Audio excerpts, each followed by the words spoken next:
ultimate aim is the happiness, and do not lose it while struggling for it.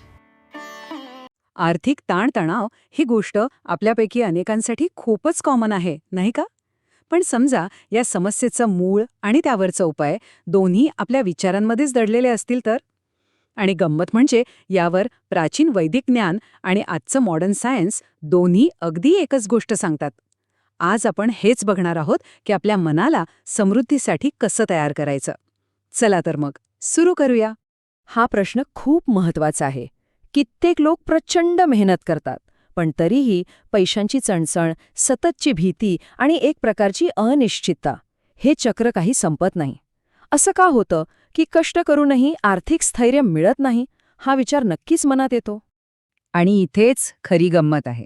बघा, हजारो वर्षांपूर्वीचं आपलं वैदिक ज्ञान या मानसिकतेला दारिद्र्य भाव म्हणतं. आणि आजचं आधुनिक न्यूरोसायन्स म्हणजे मेंदूचं विज्ञान त्याला निगेटिव्ह न्यूरल कंडिशनिंग असं नाव देतं. नावं वेगळी आहेत, पण मुद्दा एकच आहे, आपल्या मनात खोलवर रुजलेली कमतरतेची भावना. तर हा दारिद्र्य भाव किंवा हे निगेटिव्ह कंडिशनिंग आपल्या मेंदूत तयार तरी कसं होतं? चला याच्या मुळाशी जाऊया आणि बघूया की आपला मेंदू कमतरतेचा विचार करण्यासाठी कसा घडवला जातो. हे सगळं आपल्या नकळत घडत असतं, विशेषतः लहानपणी. घरात पैशांबद्दल सतत नकारात्मक बोललं जाणं, पैसे मिळवणं खूप कठीण आहे असं वारंवार ऐकणं, किंवा कुटुंबाला आर्थिक अडचणींमधून जाताना पाहणं, या सगळ्या गोष्टींमुळे आपल्या मेंदूत पैशांबद्दल एक प्रकारची भीती तयार होते.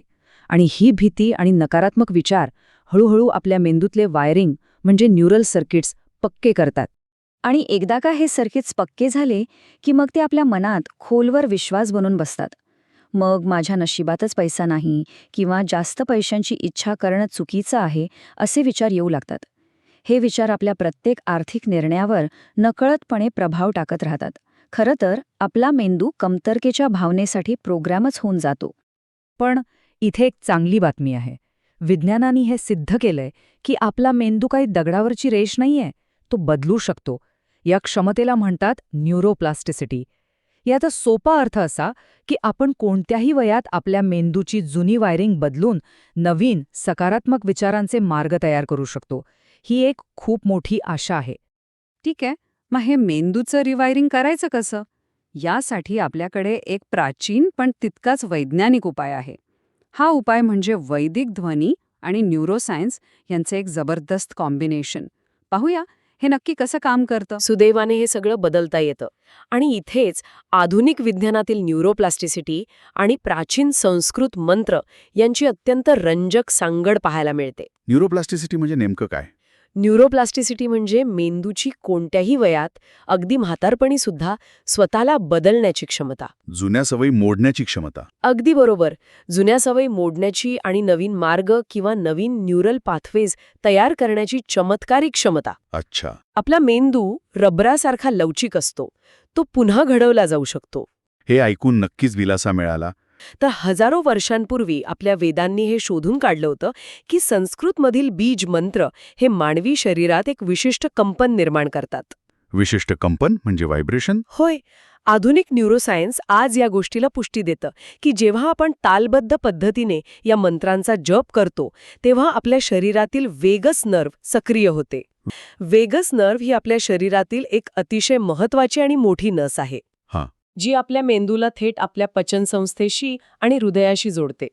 जेव्हा आपण विशिष्ट लयीत मंत्रांचा जप करतो तेव्हा घशातून निर्माण होणारी कंपने या नसेला उत्तेजित करतात. याचा थेट परिणाम असा होतो की आपल्या मेंदूमधील अमिगडाला शांत होतो. आणि अमिगडाला म्हणजे आपल्या मेंदूतील तो भाग जो सतत भीती आणि धोक्याची घंटा वाजवत असतो, बरोबर? अगदी बरोबर. अमिगडाला हे भीती आणि धोक्याचं केंद्र आहे. जेव्हा तुम्ही पैशांचा विचार करता आणि तुम्हाला भीती वाटते तेव्हा हा अमिगडाला सक्रिय झालेला असतो. अच्छा. मंत्रांच्या कंपनमुळे जेव्हा वेगस नर्व्ह सक्रिय होते तेव्हा ती या अमिगडाला शांत करते. आणि तो शांत झाला की काय होतं? अमिगडाला शांत झाला की मेंदूचा पुढचा भाग, याला प्रीफ्रंटल कॉर्टेक्स म्हणतात, तो मजबूत होतो आणि त्याचे काम सुधारतं. Prefrontal cortex? हो.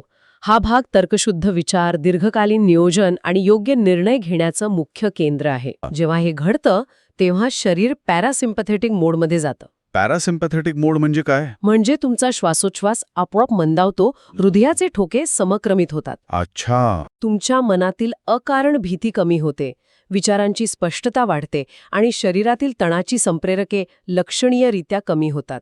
ताणाची संप्रेरके म्हणजे स्ट्रेस हॉर्मोन्स? होय, जेव्हा मेंदू शांत असतो आणि भीती नसते तेव्हाच तो चांगल्या संधी शोधू शकतो. खरंय. संपत्ती निर्मितीसाठी आणि योग्य आर्थिक निर्णय घेण्यासाठी नेमकी हीच ऊर्जा आणि हीच मानसिक स्पष्टता आवश्यक असते.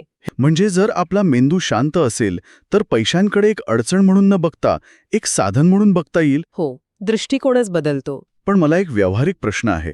जर मेंदूतील ती वेगस नर्व सक्रिय करायची असेल तर मग कोणतेही शब्द लयीत म्हटल्यास चालेल का?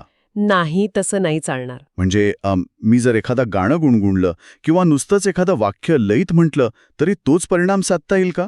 यासाठी विशिष्ट संस्कृत मंत्रच का हवेत? आनंद मंत्राच्या तत्वज्ञानात यावर अतिशय सुस्पष्ट मार्गदर्शन केलं आहे. प्रत्येक आवाजाची एक विशिष्ट वारंवारता असते. फ्रिक्वेन्सी. हो, संस्कृत बीज मंत्र हे अशा प्रकारे रचले गेले आहेत की त्यांच्या उच्चाराने शरीरात अत्यंत विशिष्ट प्रकारची ऊर्जा आणि कंपने निर्माण होतात. अच्छा. यामध्ये मुख्यत्वे 3 मंत्रांचा उल्लेख आहे. कोणते आहेत ते 3 मंत्र? पहिला आणि अत्यंत शक्तिशाली मंत्र म्हणजे लक्ष्मी बीज मंत्र.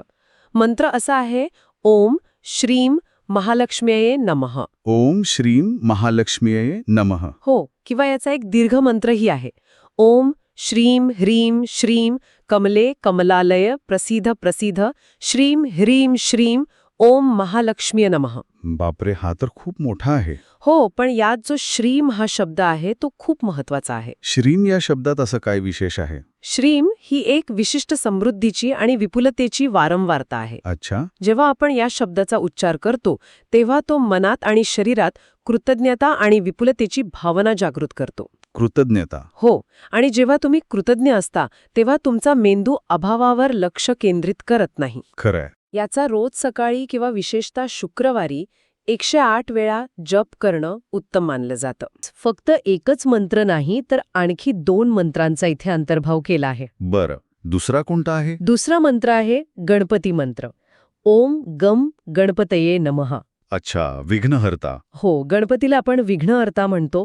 पैशांशी संबंधित जो एक प्रकारचा विरोध आणि भीती अवचेतन मनात खोलवर रुजलेली असते ती दूर करण्याचं काम हा मंत्र करतो. म्हणजे अडथळे दूर करतो. हो, हा मंत्र मेंदूमधील तो अडथळा दूर करतो जो नव्या संधी स्वीकारण्यापासून रोखत असतो. आणि तिसरा मंत्र? तिसरा आहे कुबेर मंत्र. ओम यक्षाय कुबेराय वैश्रवणाय धनधान्याधिपतये नमः. हा मंत्र काय करतो? हा मंत्र संपत्ती मिळवण्याबद्दलचे आपले जे अपराधीपणाचे मानसिक अडथळे आहेत ते दूर करण्यास मदत करतो आणि जबाबदार आर्थिक वाढीला प्रोत्साहन देतो. म्हणजे हे मंत्र एक प्रकारे आधी डोक्यातील कचरा आणि भीती साफ करण्याचं काम करतात. अगदी बरोबर. आणि मग नवीन चांगल्या गोष्टींसाठी समृद्धीसाठी जागा तयार करतात. हे फक्त यांत्रिकपणे काही शब्द म्हणणं नाहीये.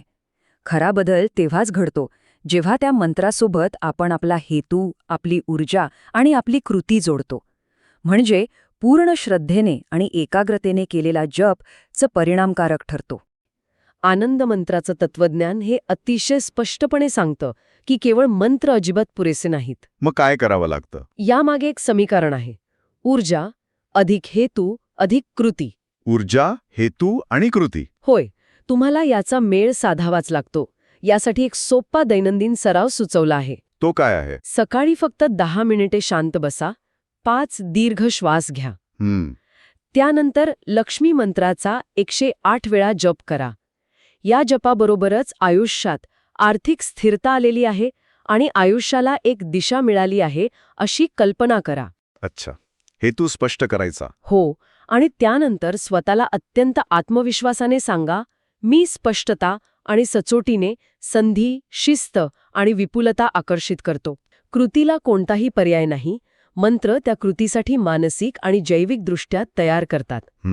पण या आंतरिक तयारीसोबतच आणखी एका बाह्य गोष्टीचा प्रभाव आपल्यावर सतत पडत असतो, ज्याकडे आपण अनेकदा दुर्लक्ष करतो. ते आहे आपलं भौतिक वातावरण. अच्छा, फिजिकल एन्व्हायरमेंट. हो, आपण आतल्या वातावरणाबद्दल खूप सविस्तर बोललो, पण आजूबाजूच्या भौतिक वातावरणाचं काय? म्हणजे आपलं घर किंवा ऑफिस. हो, आपलं घर, कामाची जागा, जिथे आपण सर्वाधिक वेळ घालवतो, तेथील ऊर्जा जर खंडित झाली असेल, तर ती जागा देखील नकळत अभावाची आणि ताणतणावाची भावना वाढवू शकते. हे ऐकल्यावर मला सामान्य मानसशास्त्रातील एका सिद्धांताची आठवण झाली. कोणता सिद्धांत? आपण याची तुलना ब्रोकन विंडोज थिअरीशी करू शकतो. अगदी बरोबर. जर आजूबाजूची भौतिक जागाच विस्कळीत, अस्वच्छ आणि अडगळीची असेल, तर मेंदूही सतत विस्कळीत आणि गोंधळलेला वाटतो. हो, तसंच होतं. एखादी अस्वच्छ आणि पसारा असलेली खोली पाहिली की नकळतच ताण वाढतो. आणि एक विस्कळीत मेंदू कधीही शांतपणे चांगले आर्थिक निर्णय घेऊ शकत नाही. आणि म्हणूनच इथे वास्तू ऊर्जेचा विचार करणं गरजेचं आहे. वास्तू म्हणजे आपण ज्याला वास्तुशास्त्र म्हणतो ते. हो, पण वास्तू म्हणजे काही आंधळी अंधश्रद्धा नाही, तर ती जागेच्या आणि ऊर्जेच्या प्रवाहाची व्यवस्था आहे.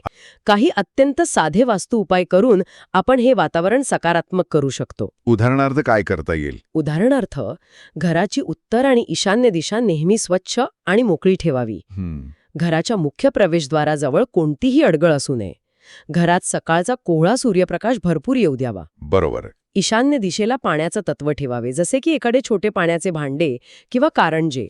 वास्तुशास्त्र हेच सांगतं. आपलं घर स्वच्छ, मोकळं आणि सकारात्मक ऊर्जेने भरलेलं असेल, विशेषतः उत्तर आणि ईशान्य दिशा, तर ते आपल्या मानसिक बदलांना अधिक साथ देतं. आणखी असे काही छोटे आणि सोपे बदल करता येतील का? होय, आठवड्यातून किमान एकदा खड्या मिठाच्या पाण्याने घरातील फरशी पुसावी. भिंतींवर उदास, रडकी किंवा हिंसक चित्र लावू नये. त्याऐवजी काय लावावं? त्याऐवजी समृद्धी, आनंद आणि निसर्ग दर्शवणारी चित्रे लावावीत. घरात सुंदर फुलांची हिरवीगार झाडे लावावीत. यामुळे खूप प्रसन्न वाटेल. नक्कीच. जेव्हा आपण सभोवताली विपुलतेची आणि सौंदर्याची चिन्हे ठेवतो, तेव्हा आपला मेंदू जगण्याच्या धडपडीतून बाहेर पडून प्रगतीच्या दिशेने विचार करू लागतो. सकारात्मक ऊर्जा वाढते. तुम्ही प्रामाणिकपणे तुमचे सर्वोत्तम प्रयत्न केल्यावरच हे सर्व काम करतं.